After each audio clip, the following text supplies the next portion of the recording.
Now I'm going to record this. So in case people can't watch us live on Facebook right now, we'll be recording it and putting it on YouTube later too. So lots of places that we'll see this great conversation, Jeff and CJ. So hi, you two. Hey, Julie. Good to be here. Hi there. How's it going? It's good to have both of you here. CJ, Jeff, you come and see us all the time, which I'm so sad that last year, or was it last year? It was 2 years ago now, your last book, right? Yeah, I think so. That we haven't had you in the store. And the last time we were talking to CJ before you came on, we're thinking it was about maybe 7-ish years ago, last time he was in La Jolla. So, is that right? Yeah. Okay. So I'm thinking that when the world opens up again, I'm seeing a reunion with you two after this conversation. Yeah. CJ, we got to get you, because you're calling in from Wyoming. Is that correct, CJ? That's right. Yeah, I got an office on the top of our horse barn, and I had to walk out through pretty high drifts to get here tonight. But I'm used to that. And Jeff, you and I are looking at like what 64 degrees today, something like that. I mean, yeah. Sorry. Yeah. So we'll get you down here to La Jolla, and you and Jeff can have a conversation at Warwick's one of these days. So that's what I'm gonna be banking on that one for the future, hopefully. Yeah. March would be a good time for Chuck's new book. You know, Shadows Real is a March. Shadows. Get him out of the rain, out of the snow. Yep. Exactly. Well, so tonight, Jeff and CJ are going to chat for about 30-ish minutes. If you're watching us on Facebook right now, in the comment section, I'm going to be putting in the link to Jeff's new book, 1,000 Steps, and you can click on that and easily order that from Warwick's. Also in that comment section, if you have any questions for Jeff or CJ tonight, go ahead and put those in. After they're done chatting, I'm going to pop back on the screen and bring any of those questions that you might have. And we love the audience questions. So go ahead and keep that comment section going, and I will bring those in. If you're watching this on YouTube, unfortunately, we are not live with you right now, but you're going to watch a great conversation. So love all the 60s. Nothing's better than the 60s and psychedelics, right? Well, for some of us. Yeah. For some, who knows? So let's get the show on the road. I'm going to introduce you two gentlemen in case, I'm sure there's not very many people that don't know who you are, but I have to do my job. So anyways, T. Jefferson Parker is the author of numerous novels and short stories, the winner of 3 Edgar Awards for Silent Joe, California Girl, and the short story Skinhead Central, and the recipient of the Los Angeles Times Book Prize for Best Mystery, Silent Joe. Before becoming a full-time novelist, he was an award-winning reporter. He now lives in Fallbrook, California. He's here tonight, like I said, to talk to us about his latest book, 1,000 Steps. And joining him, like we see, is CJ Box. CJ is the author of 20 Joe Pickett novels, 6 standalone novels, and a story collection. He's won the Edgar, Anthony, and several other awards. A Wyoming native, CJ has also worked on a ranch and is a small-time newspaper reporter and editor. He's an executive producer of ABC TV's Big Sky, as well as executive producer of the upcoming Joe Pickett television series for Paramount Studios Spectrum Originals. You two have a great conversation, and I will see you in about a half hour or so. Sounds good. Thank you. So, Jeff, let me start, if you don't mind. It's your book, and it's just out last week. I love this book. I'm a big fan of Jeff Parker. I think I've read every single book, and love the cover too. It's just, so striking, so unusual, so evocative of the era. So my first question is, having read all your stuff, you have not set a book in any era other than contemporary America prior to this, have you? That's correct. I've not. This is my first dip back into history, and it's funny, having lived through that time as a teenager and adolescent, and then flipping forward, just suddenly, as life does, 52 years later, I find myself writing about that city at that time, and to call it's almost a historical novel. I mean, that's half a century that I've jumped forward, and I've never tried that before, and I don't know that I could have pulled that book off, not having been alive at that time and in that place for, you know, some hours, some days, some months. And it was really kind of interesting to go back in time and I think one of the things that drew me to that period, that exact year, 1968, was how similar it seems to 2020 and 2021. You know, the Vietnam War and the war in Afghanistan. You know, the political strife, the demonstrations, the racial strife, the gender, you know, competitions. I mean, everything. You know, very similar times. And it's sometimes during the book, during the writing of the book, I would read a passage I read, and I think, you know, God, here it is 52 years later, and we're having the same problems and the same arguments and the same troubles that we had back then. Have we not advanced, you know, one step? And so anyway, I hope that readers take I hope they enjoy the kind of neat parallels that this book echoes with the time far ago when it was set. Well, I did, for one, but I also really appreciated was how well you evoked the time and place and feel of. I mean, I was 10 years old when that in Okay. 68. Okay. So I was not there, and I was in Wyoming, not Southern California. But I thought you brought it forward so well, living in the middle of it. And the other thing I was wondering, was it kind of fun to write a book without having to worry about technology or the internet or cell phones? It was. I enjoyed that. You know, I thought it was so quaint that, you know, whenever Matt Anthony, the young, to make a phone call and he's not at home, he has to dig around in his jeans or his shorts and find a phone booth, you know, with nobody in it. And it was really kind of cool, you know, and it made me realize, as I've been realizing my whole adult life as a crime mystery writer, you know, how loaded and inundated we are with the technologies now, and how, you know, information can be discovered and things can be discovered so swiftly this day and age that would take forever back in 1968 and didn't have any of that stuff. So it was kind of fun not to have to be up on the latest, you know, is it 4chan or 8chan now, or I don't know, or how do you use this app? You know, I didn't have to do any of that. And so it was kind of cool. It gave the book kind of a neat feeling. You know, I remember going back and doing some of the, I didn't do much research for this book because I saw most of what's in that book with my own eyes or my own imagination, you know, the place anyway. And but I did do a little bit of research, and some of the fun stuff was, you know, just finding out how much things cost, like 39 cents for a gallon of fuel and you know, whatever it was for a bottle of Breck shampoo. You know, it's kind of cool. I agree. And you know, another thing I thought you did extremely well was, without all of that technology and cell phones, et cetera, you really painted a great picture of a very tightly woven community where everybody seems to know what's going on.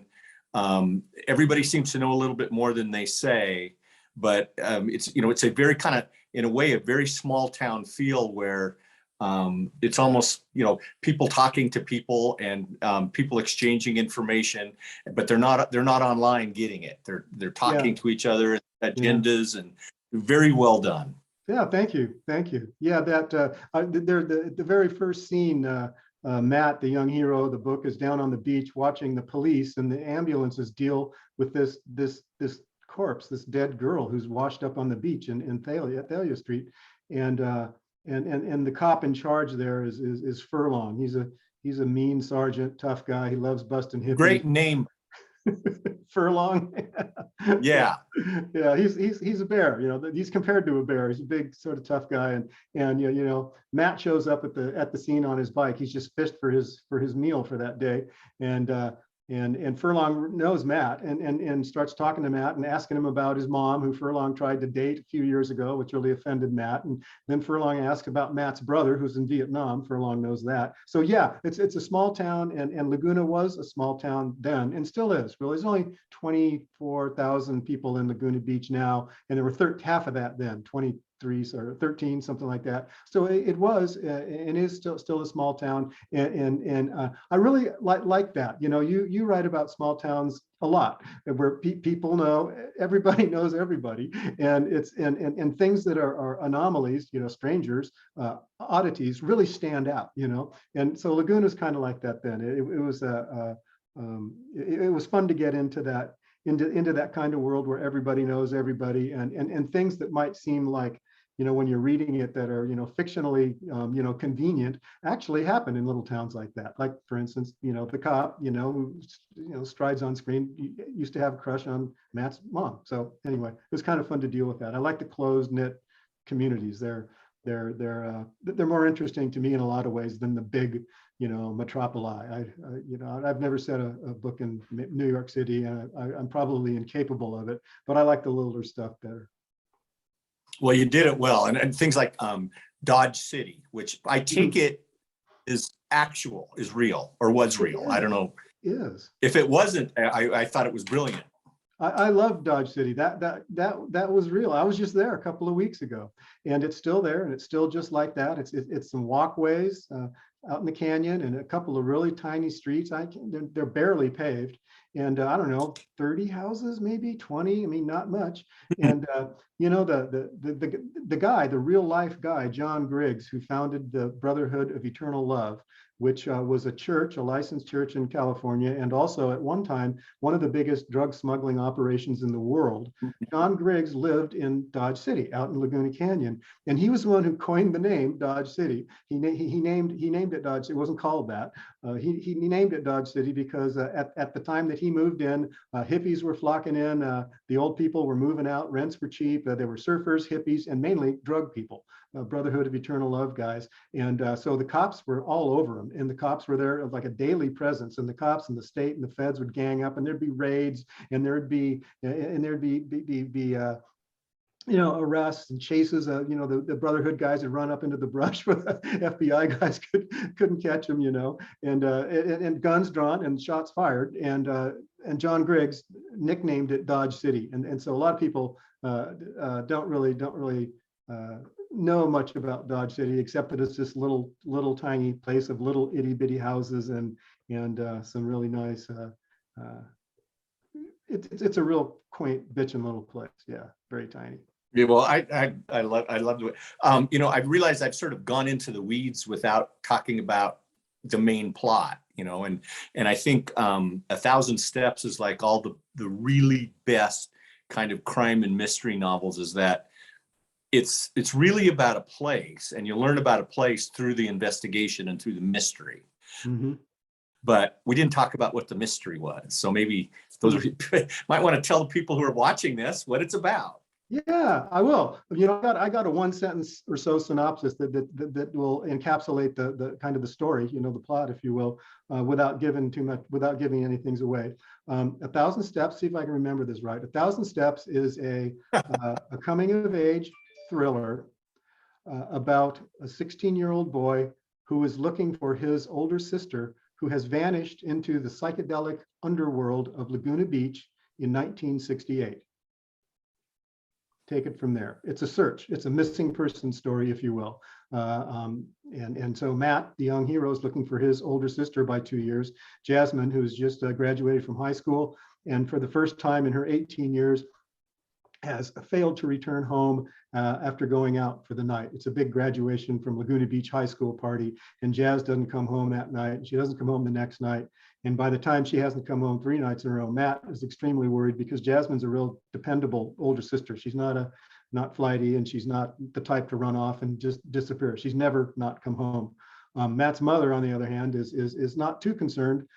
She's a hardworking waitress at the Jolly Roger, which is a classic old Laguna Beach kind of coffee house, burger place, and she has a bit of a drug problem going. So she's getting further and further into her world of opium and the comfort of opium, and kind of drifting away from the things, as she describes it, the things that she loves, and it hurts her, but she at the beginning of the book anyway, she's scrambling to get the energy to kind of right her own ship and find and help find her daughter.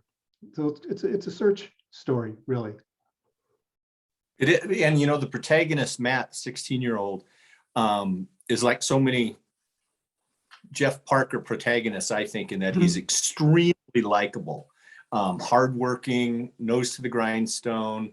In this crazy world that's coming apart, he's a straight shooter. He's got one goal in mind, and that's to find his sister, and he's absolutely dogged. I love that. I love the practicality of him riding his bike around trying to find his sister and doing it methodically, and thought that was really well done. That's cool. That's cool. That's good to hear. I'm a real Matt fan too. He sort of reminds me of a younger Joe Pickett, because Joe's like dogged as they come, and Matt, you could learn from him, Yeah, I had a blast creating Matt. I've never written a 16-year-old protagonist before, and I've never written really anything like a coming of age story before. And I felt strongly that I wanted to do that. For reasons that I still don't understand. I mean, there's a lot of reasons why I wanted to write this book, but to write a 16-year-old just kind of came out of the blue. And I just thought it would be really cool to write a story about a character in flux, because I've written all adult, protagonists. My last one, just for example, is a PI named Roland Ford, who lives in Fallbrook, where I live, and works out here in Southern California.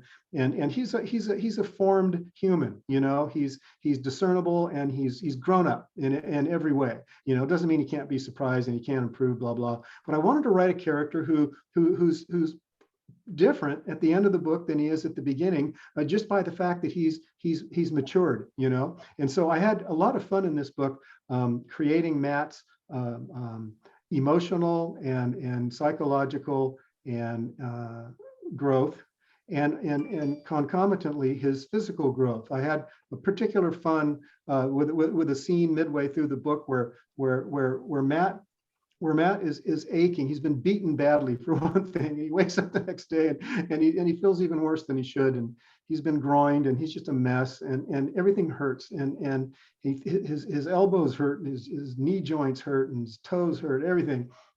And he remembers his family doctor telling him, 6 months ago, Matt, you're going to be having growing pains because you're 16, and this is when boys grow, and all your joints are going to hurt. And Matt realizes, he suspects that that's the truth. So he gets on the scale for the first time in 2 months, and he realizes he's gained 20 pounds. And in the same, 2 or 3 months, he's 2 inches taller than he was the last time he measured himself. Him and his brother measured themselves up against the bedroom wall, and put the the pencil mark on the wall, and he's 2 inches taller. So Matt is like physically, growing. His clothes don't fit. And he has to go to the thrift store because he's broke, and get these old clothes that are bigger and kind of fit in. And it was really fun to begin with this boy who was kind of trusting and polite and square and yes sir at the beginning, and watch him turn gradually throughout the course of the book until at the end he's clearly on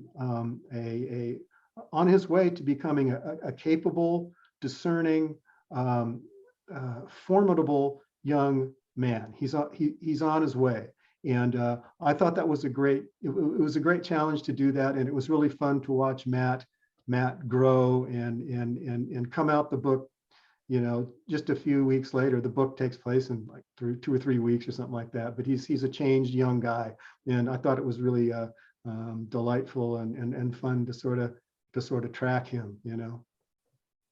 I thought that this book would be a great entree into your books, possibly for readers who'd never read you before. Cool. Since it's it stands alone in such a way, but it kind of also introduces the reader to your style, your world, your thought process, and that I would think anybody who picked this book up, having not read one of yours, would go, I want to read more. Oh, that's cool. I hadn't thought of it that way, because for me it is kind of different for me. It kind of stands out in my 27 books as sort of an oddity in a way, and in a good way, I think. So I hope that you're right. I hope people will dig it and stuff. I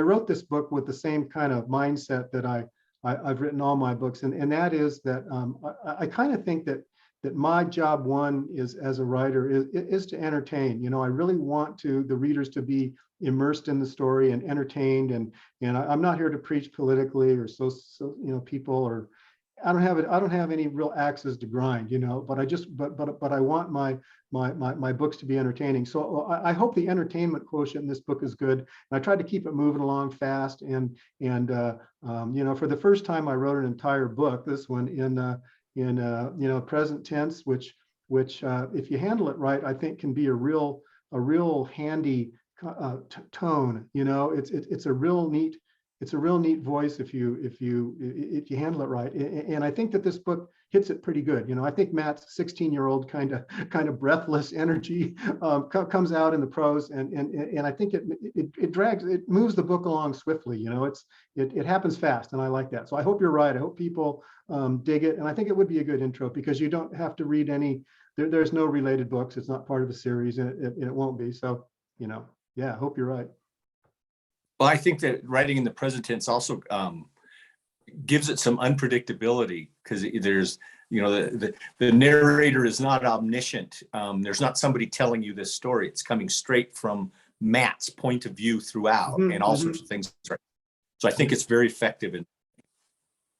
Yeah, good. Yeah, I hope you're right. I also thought, just as I was kind of trying to figure out how to write the book, I had the general idea, story idea, and I you know, wanted to set it in 68 for, you know, reasons we talked about, and as I was choosing that present tense, I thought that it would be a really nice way to show the vivid and stunning and richly detailed memories that I have of Laguna Beach in 1968, because I witnessed that place as a 16-year-old, a 14-year-old rather, and I came over the hill from Tustin in my mom's station wagon with my buddies from Tustin into Laguna Beach, which is like 5 miles. It's right over the hill. And so she would leave us in Laguna Beach, a bunch of 14-year-olds, and we'd go body surfing, and we'd go to the Del Taco, and we'd go to the Sound Spectrum record store and buy vinyl records by the Doors. I mean,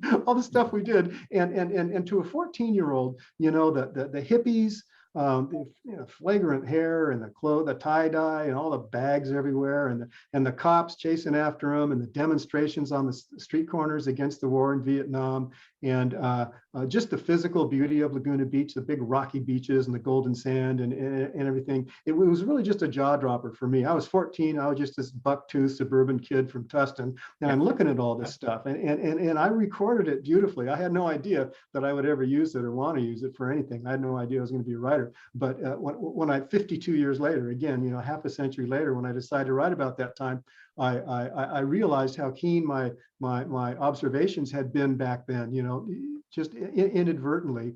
And I realized that first person would be a really neat way present tense rather, would be a really neat way to make those vibrant memories real and immediate and kind of pixelated. And I think it works.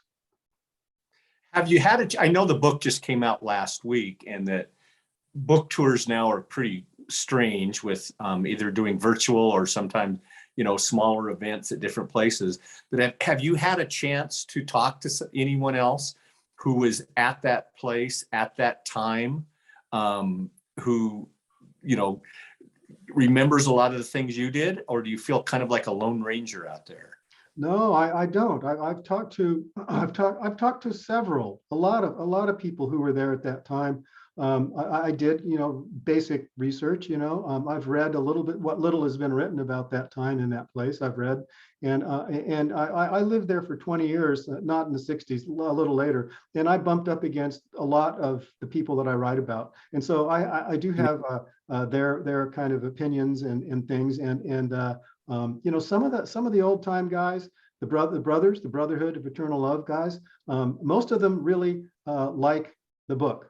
They think it's cool. And a few don't, you know, because I took some liberties, as we all do, and I changed some names and conflated some real characters. And one thing I've noticed about these guys, about anybody who's been living in a kind of a special time in history and feels that the years that they were there were kind of, you know, important years or whatever, and that they were doing important things. Those kind of people can be very defensive and sensitive about that era. and they don't want it really told in any way that's not the way that they would tell it. And so I get some of that. I get some, well, you know, I don't know, I don't remember that happening, you know, but I did try to stay, you know, loyal to the spirit of the times, and I know I did, but I did, you know, change a lot of stuff. So the feedback's been good, and the reviews have been good, and yeah, I'm hoping to hear more. Good. Well, tell those people to write their own damn book. You know? There you go. I really should write my own damn book. Yeah, it's funny. So how long does this tour, the promotional part of this tour, go on, Jeff? I got maybe just 2 or 3 more events to do, and then I'm done. I was busy last week. Every day I was doing something, and I have my little town here in Fallbrook where I live has named this the 1,000 Steps of the Community Reads, the Friends of the Library. So oh, very cool. Yeah, did a big citywide kind of thing, and the big you know, country club, you know, soiree lunch and talk by me and everything is this coming Saturday. And then I have a couple more after that, and after that I'm done, and I'm looking forward to being done, you know, working ahead on other things. And you're right when you said weird. I mean, the book tours now are weird. You know, they used to be so you know, kind of predictable and physical, and you know, planes, trains, and automobiles, and it was easy to give yourself over to a week of travel and whatever it might be, or even longer sometimes. And you know, you get off, you know, you get into the jet and you fly off to the next gig. You know, that was fun. And this stuff is different. You know, the first few Zooms I did, you know, last year I was, you know, I was kind of uncomfortable. I was very uncomfortable with the technology and stuff and which button to push and all that. But I've done enough of them now that I sort of like Zoom. I like sitting here talking to you and Julie and the people who are listening. So yeah, it's weird. And you know, in a strange way, and I'll bet you found this to be true too. I started writing 1,000 Steps at the exact same time that the first lockdowns hit in 2020 back east in New York. So I was, you know, reading about the numbers and the hospitals overflowing and the freezer vans out front. And it's just this horrible stuff every day. And when it came time for me to go to actually write the first sentence of this book, it was March of 2020, and it was 1,000 Steps of Laguna, 1968, and I literally fell into the past, into my own memories and my own stuff. And I always thought as a reader that when somebody talked about escapist fiction, I always thought escapist fiction was an insult. But you know, this for me was escapist fiction, and I'm the writer, you know, and I think 68 was a lot like 2020, and there's good parallels. But the reason I wrote about it wasn't that. The reason I wrote about it is so I could get out of COVID and I could come out to my little office here and do my work. So this is interesting to another writer. Probably I wrote the first draft of this much faster than I'd ever written the first draft. It took me 6 months instead of 9. And wow. Yeah, and it was 750 pages long instead of 550. It just came out. I wanted to be abundant, and I wanted to let it rip, and I wanted to put in, when in doubt, put it in. So I put it in, and I had this gigantic, for me, 750 is a big manuscript. So, you know, I had this, and my editor just kind of rolled her eyes a little bit, says, you know, we're gonna have to, you know, trim this down a bit. And I go, yeah, I know. I just wanted it in there for starters, you know. And so I ended up taking characters out and unraveling the whole plot things. And you know how complicated it can be to start, you know, take a couple of main characters out, and boy, it takes a lot of backfilling to get that manuscript in again. So it happened fast, and it happened abundantly, and it happened you know, it happened rapidly. And I think that you know, COVID literally drove me, you know, into the world of 1968, and that's where I chose to live, you know, 2020 and good part of 2021, you know. That's what I think. That's ring true to you? Does that ring true? You know, to you? Well, you know, life didn't change that much for where I live, but Yeah. One of the things that you didn't have to deal with in this book, and I admire your prescience or luck, I don't know which, is you didn't have to write a contemporary novel or two and try to anticipate where COVID would be when the book came out. Mm-hmm. are people still wearing masks? Are they not? Is it done? Is it, is a new strain? All those kind of things that I would have to think about, because I wrote 2 books. When is this coming out? What's going to, because if you call it completely wrong, it can really ruin a reading experience for some readers. Right. Yeah, You dismiss it as if it doesn't exist. That will also annoy some people. Yeah, those so are you didn't both have to deal rumors. Yeah.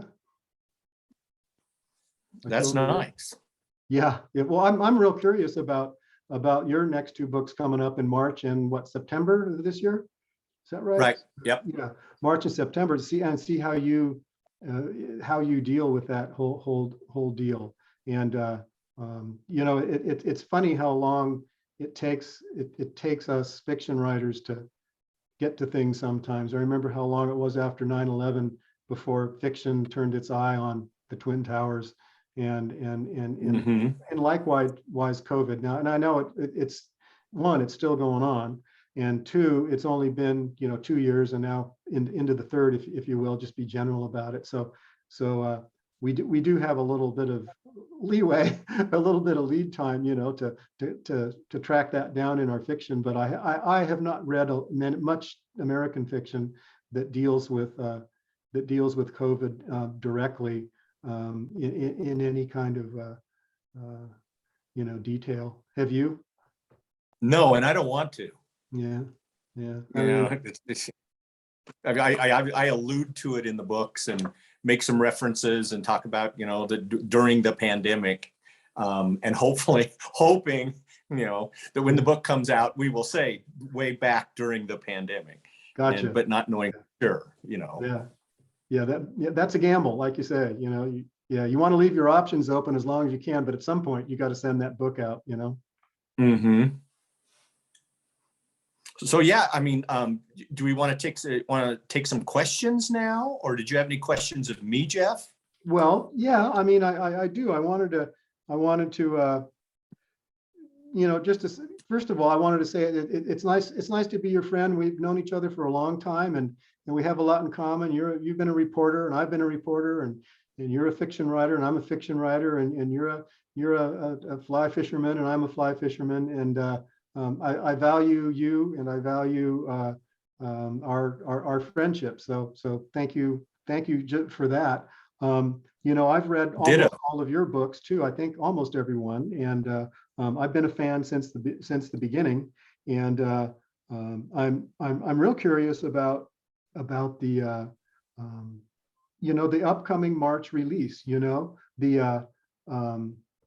It's called Shadows Reel, REEL. And when I first read the title, I thought, what's that? And then I realized it's a term from Yeats. It's from the Second Coming, and dawned on me. And in my English major training, helped me out. And based on the cover of the book, which just looks gorgeous, and that bird, that indignant bird up in the sky, I was sensing a return or another appearance in a major way by Nate Romanowski. And I was curious if you could just talk about the book with no spoilers or anything, and tell us what to look for in March.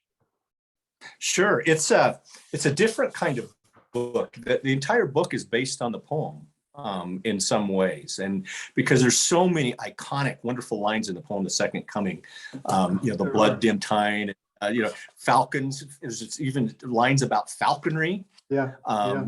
And just total anarchy in the world coming apart. Yeah. And it's set the entire tone. The Shadows Reel begins literally the day after the last book ended, which is different for me. I usually have a year or so. Wow.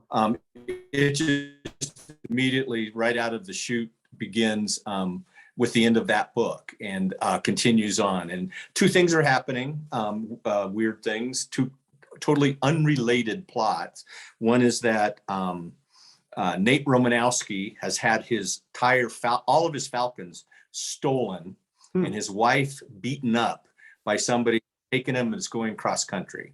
So it's a chase. It's a chase across the Pacific Northwest to Denver, to Portland, Seattle, in the middle of the summer when all sorts of things are happening in the streets. So shades of 1,000 steps. The other plot is that based on a real incident, is that an actual photo album from the top fifth Nazi in Hitler's government is dropped off at a little local library in Wyoming.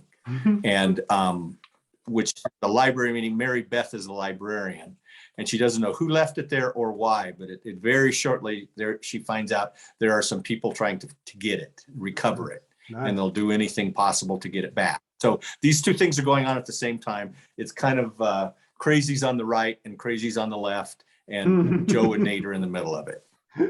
That's cool. That really sounds good. That sounds really good. And kind of wild. Go ahead. Oh, go ahead.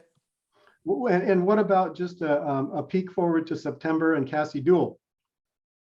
Yeah, well, that's you know, as you know, that the TV show Big Sky is based on Cassie Duel, but this is more my Cassie, not TV's Cassie. Okay, and she's a private investigator in Montana, and similar to Shadows Real to some degree, she's got two major cases going at once. One involving the conning of very rich women all over the country by one guy who's probably located very close to Cassie that she needs to out about. And then the other one is based kind of on the real incident, Forrest Fenn Treasure, the guy who put out the poem that said, you know, follow my poem and you will find my $3 million of gold. Turns out that was found, it was real. But there were hundreds of people for 7 years trying to find that thing. So I kind of recreated that treasure, and the book is called The Treasure State. Yeah, I like that. Do you Chuck? Do you have affection for the TV shows? Are you respectful and happy with the way they're handling your material? Well, it's two different things.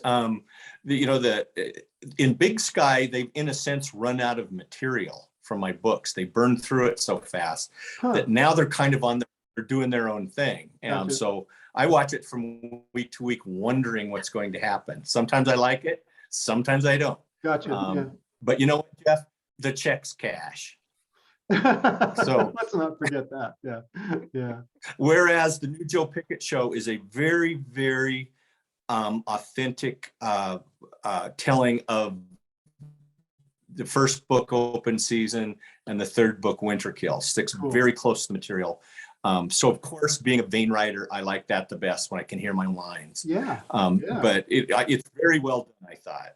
Oh, that's cool. Now, will the Joe Pickett show be I think what they call a limited series, or could it go on season after season after season if it does well?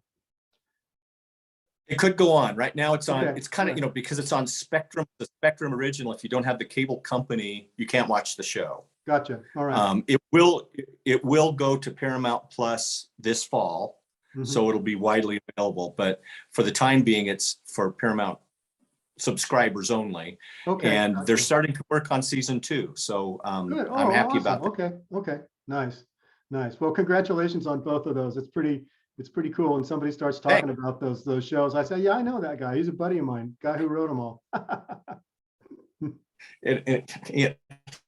I'm an executive producer, but I just sit in my barn in Wyoming. So that's perfect. What a good job. Nice title. Yeah. That's really good. That's really good. Yeah. I love it. Hi, you guys. I'm back.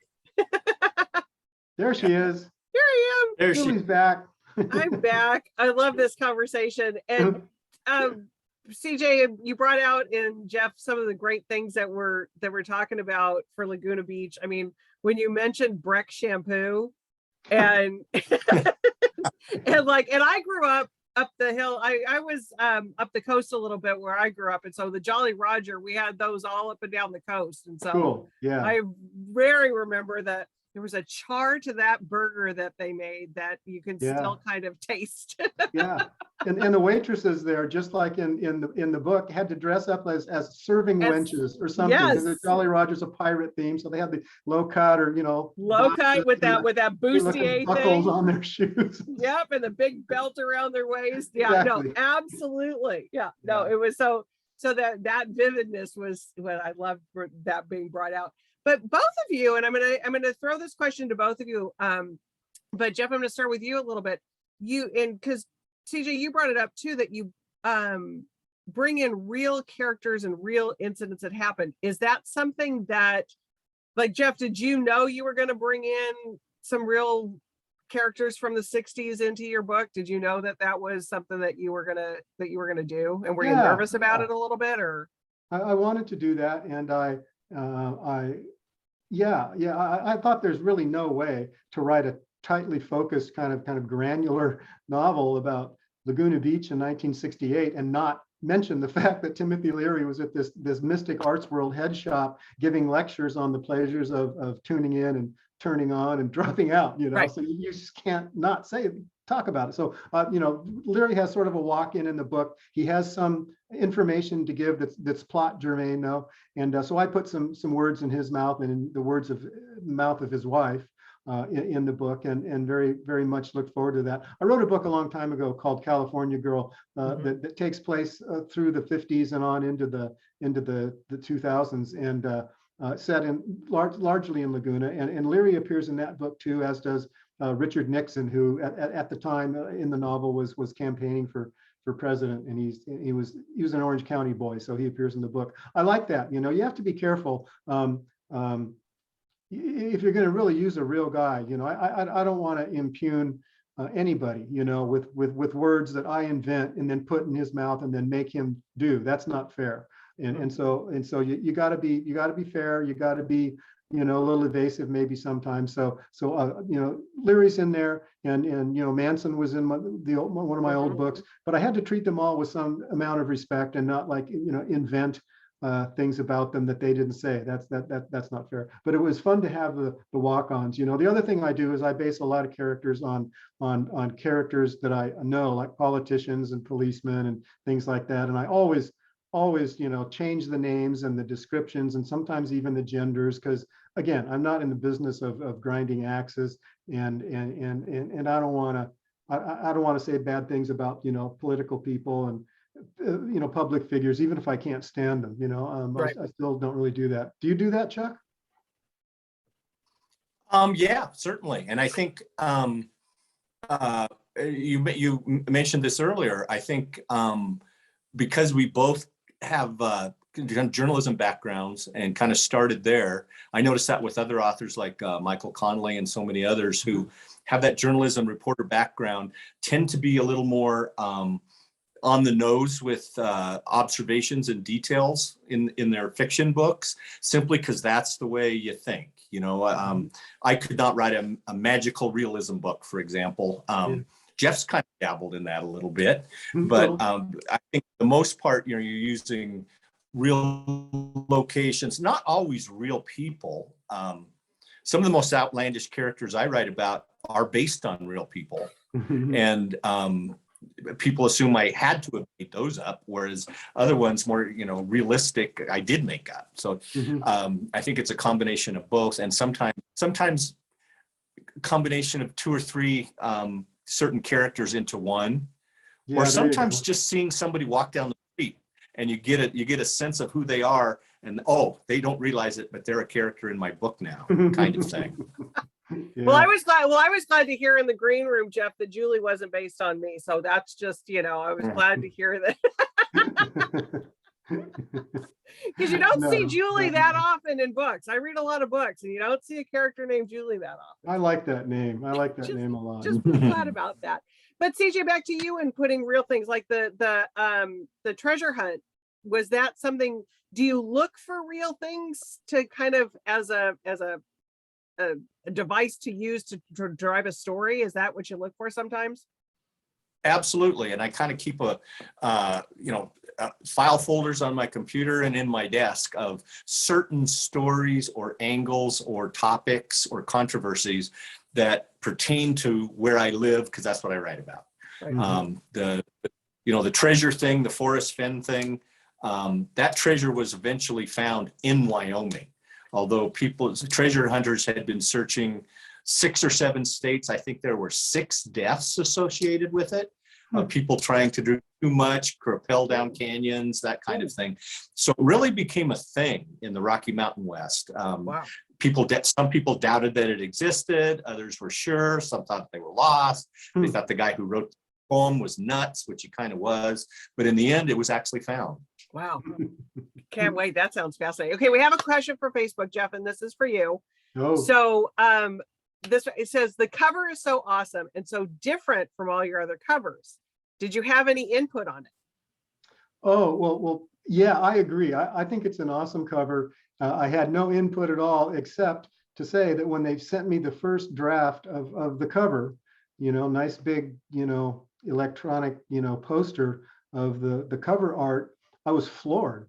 And I'm used to not being floored. I usually have some, sometimes I like them and sometimes they're okay, but I rarely am just floored.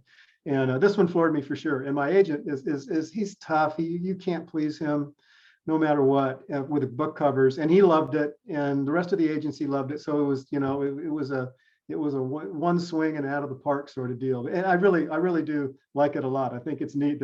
One of the cool things about that cover, you might notice if you get the book, is Matt is the hero of the book is a 16-year-old guy, and he has a paper route on his bike, and he rides this hilly paper route in Laguna, which would be really hard to do, but he does it, and he makes $12.50 every 2 weeks and stuff. And so half of the book is about him on his bike, just churning through the city and the things that he's thinking, and he's looking for his sister at the same time and everything. And if you look at the cover, and it's this girl, this wild hair and stuff, and very alluring, and you turn it over in the back cover, it's a continuation of her hair, this kind of psychedelic stylized hair, and there's a little tiny guy riding a bike down one of the strands of her hair, and it's just so cool because I go, okay, that's Matt doing his paper route. So yeah, I think the cover is really cool. It's like great because it totally evokes the 60s. I mean, it just, you are, yeah, there it is. I kind of see that a little bit. Yeah, it's very 60s. It's 60s all the way. Yeah, for sure. Okay, and one more question, and then I know you gentlemen, we got some time in it. So Jeff, to you again, you mentioned one of your characters has an opium habit. I don't think we're giving anything away. How did you go about researching and deciding how to depict that? I read Coleridge and smoked a lot of opium and, thought I nailed it. I don't know. Some of the stuff in this book, okay, I'm going to go evasive on you. Some of the stuff in this book is firsthand and done and experienced, and other stuff is simply imagined and made up and researched a little bit. I have never in my life been a dedicated opium guy, but that doesn't mean that I don't know kind of what it is. Right. I like it. It. All right. We found out about CJ's books coming up. Jeff, I'm assuming you're probably working on something for the next, you're already into your next one. And I'm sure it's probably too early to give us any kind of clues, right? Yeah, it's pretty early. It's a thriller about a woman and a dog, and that's all I can say. Okay. I love it. Well, this has been a great conversation. Maybe we need to have one of these and you guys can talk fishing stories or something. I don't know. I think that would be that would be fun. Your favorite fly fishing books, because I think there's a bunch of them out there. So yeah, there are. All right. Well, it has been a great pleasure having you, Jeff. I can't wait to have you back at the store one of these days soon, like I said earlier. And CJ, having you come back to La Jolla at some point will be a treat as well. So that'd be great. With that, everybody order 1,000 Steps. Hopefully you are ordering it from Warwick's, but if not, your local independent bookstore would appreciate your order of 1,000 Steps. So with that, I'm going to say goodnight to CJ and Jeff. All right. Thanks, Julie. Great to see you, Jeff. Thank you, Julie. See you, Chuck. We'll do this again and more. Let's do it. Okay. I'm ready. Good night. Good night.